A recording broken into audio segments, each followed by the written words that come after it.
कोई अचानक घटी घटना नहीं है।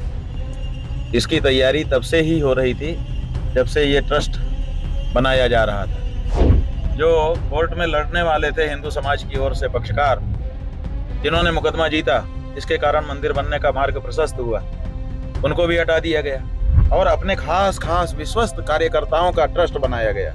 तो ये खास खास लोगों को जब सेट किया जाता है किसी जगह पे, तो मानी हुई बात है कि इसका मतलब है कि जो ये तो सबको अपने गोटी सेट कर रहा है, वो कुछ ऐसा करना चाहता है जिसकी भनक किसी को ना लगे और काम होता जाए। जो चोर है, अगर वही जांचकर्ता बनेगा तो कैसे निर्णय होगा? जब केंद्र की सरकार ने ट्रस्ट बनाया है, केंद्र की सरकार के निर्देश पर ही केंद्र सरकार के अफसर और उनके कार्यकर्ता इस ट्रस्ट को चला रहे हैं, और उसी से संबद्ध जब उत्तर प्रदेश की सरकार है, तो जो चोरी करने वाले हैं वही जांच करने वाले हैं। कैसे निर्णय होगा? कैसे इसमें स्पष्टता आएगी?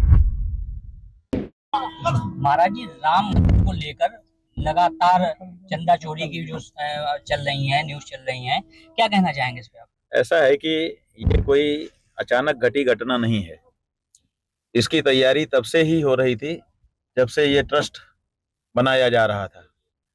क्योंकि देखिए, अयोध्या में पहले से ही शंकराचार्यों का एक ट्रस्ट बना हुआ था, जिसमें देश के मूर्धन्य धर्माचार्य विद्यमान थे, और वो लोग कह रहे थे कि हम मंदिर बनाते भी हैं और चलाते भी हैं, और हजारों मंदिर हमने बनाए हैं, चलाए हैं, हमें सब अनुभव है, हमारे पास पैसे की भी समस्या नहीं है, हम बनाएंगे। लिख करके भी उन्होंने दिया था, कोर्ट में भी दिया था और सरकार को भी दिया था, लेकिन उनको हटा दिया गया। उसके बाद जो कोर्ट में लड़ने वाले थे हिंदू समाज की ओर से पक्षकार, जिन्होंने मुकदमा जीता, जिसके कारण मंदिर बनने का मार्ग प्रशस्त हुआ, उनको भी हटा दिया गया और अपने खास खास विश्वस्त कार्यकर्ताओं का ट्रस्ट बनाया गया। तो ये खास खास लोगों को जब सेट किया जाता है किसी जगह पे, तो मानी हुई बात है कि इसका मतलब है कि जो ये इनको सबको अपने गोटी सेट कर रहा है, वो कुछ ऐसा करना चाहता है जिसकी भनक किसी को ना लगे और काम होता जाए। तो इसका मतलब है कि पहले से ही ये योजना थी कि वहाँ पे अपने को अपना वातावरण करना है और फिर जो हम चाहें वो होना है। तो उसी अनुसार हो रहा है। जिस काम के लिए उनको बैठाया गया होगा वो काम करेंगे। कोई भी जो विश्वस्त व्यक्ति है जिसके लिए बैठाया जाएगा वो काम करेगा। इसमें बताया जा रहा है एसआईटी की जांच चल रही है और दोषियों ये को सब लीपापोती है, इसका कोई मतलब नहीं है।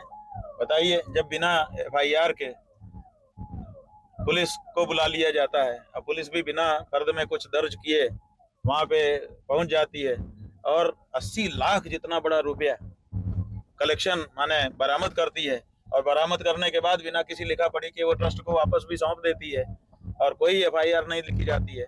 और उसके बाद जब ये मामला उछल जाता है, बाहर निकल के आ जाता है, तब वहाँ के जो सर्वे सर्वा ट्रस्टी थे चंपत राय, वो मीडिया के सामने आकर के कहते हैं कि कुछ भी उल्लेखनीय नहीं है।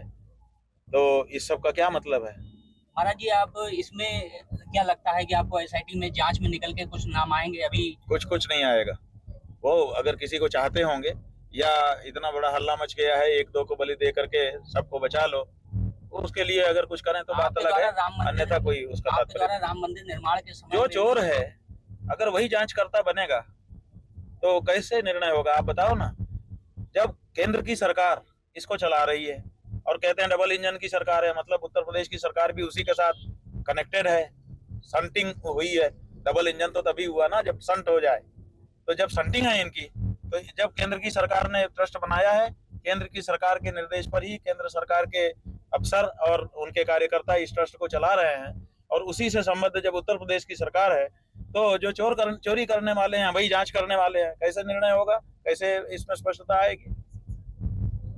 संभव ही नहीं है। और सबसे बड़ी बात कि जो कोषाध्यक्ष है उसका तो नाम ही नहीं लिया जा रहा है, जबकि कोष के मामले में अगर कुछ गड़बड़ी होती है तो सबसे पहले कोषाध्यक्ष को पकड़ा जाना चाहिए, लेकिन कोषाध्यक्ष का नाम भी नहीं ले रहे हैं कोई।